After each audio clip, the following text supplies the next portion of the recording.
रूपाली गांगुली की पॉपुलैरिटी एक बार फिर से बुलंदियों पर है। राजन शाही के शो अनुपमा से रूपाली घर घर की पसंदीदा स्टार बन चुकी हैं। शो में जिस तरह से वो एक आम साधारण गृहिणी का किरदार निभा रही हैं, वो लोगों को काफी पसंद आ रहा है। इसके अलावा अनुपमा की ऑडियंस तो कई बार उनकी तुलना बॉलीवुड की दिवंगत एक्ट्रेस श्रीदेवी से भी कर देते हैं। कुछ लोग तो ये भी कह देते हैं कि वो बिल्कुल श्रीदेवी जैसी दिखती है। कोई कहता है कि अनुपमा का किरदार वैसा ही है जैसा कि कभी श्रीदेवी जी को इंग्लिश विंग्लिश फिल्म में देखा गया था। ऐसे में श्रीदेवी जी के साथ तुलना होने पर याहू स्टाइल के साथ एक इंटरव्यू में रूपाली ने कहा कि वो अपनी आदर्श दिवंगत एक्ट्रेस श्रीदेवी से प्रेरणा लेती है। उन्होंने ये भी खुलासा किया कि वो बहुत से लोगों ने उनसे ऐसा कहा है कि अनुपमा में श्रीदेवी की तरह ही दिखती है। इस तुलना पर रूपाली कहती है, मैं बहुत अभिभूत महसूस करती हूँ क्योंकि वो एक मूर्ति रही है। वो ऐसी हस्ती है जिसे हम देखते हुए बड़े हुए हैं। मैंने उनकी सभी फिल्में 25-30 बार देखी है। मैंने उनकी मिस्टर इंडिया जैसी फिल्में देखी हैं। चालबाज, चांदनी, लम्हे आदि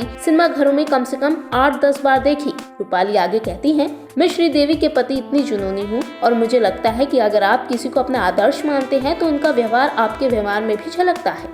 ये पूछे जाने पर कि उन्होंने बॉलीवुड के ऑफर क्यों नहीं लिए, तो रूपाली कहती हैं, दरअसल जब आप अपने पिता के साथ फिल्म इंडस्ट्री देखते हैं तो ये पूरी तरह से अलग होती है और जब आप काम करने के लिए बाहर जाते हैं तो ये बहुत अलग अनुभव है, इसलिए मैंने इसके बारे में कभी सोचा नहीं। रूपाली अपने करियर में प्रभावशाली भूमिकाएं निभाने के लिए जानी जाती हैं और कई सालों तक उन्हें उनके famous show Sarabhai versus Sarabhai में मुनीषा साराभाई के रूप में जाना जाता रहा। लेकिन जब से उनके लोकप्रिय शो अनुपमा ऑडियंस का ध्यान खींचा, तब से उनकी एक नई पहचान ही बन गई है। वो अपने शो जैसे संजीवनी, कहानी घर घर की, परवरिश, साराभाई बनाम साराभाई सीजन 2 के लिए भी जानी जाती रही। लेकिन इन दिनों तो वो जिस तरह से अपने किरदार को निभा रही हैं, उससे वो जनता की पसंदीदा स्टार बन चुकी है और उनका नाम अनुपमा हर किसी की जुबान पर है।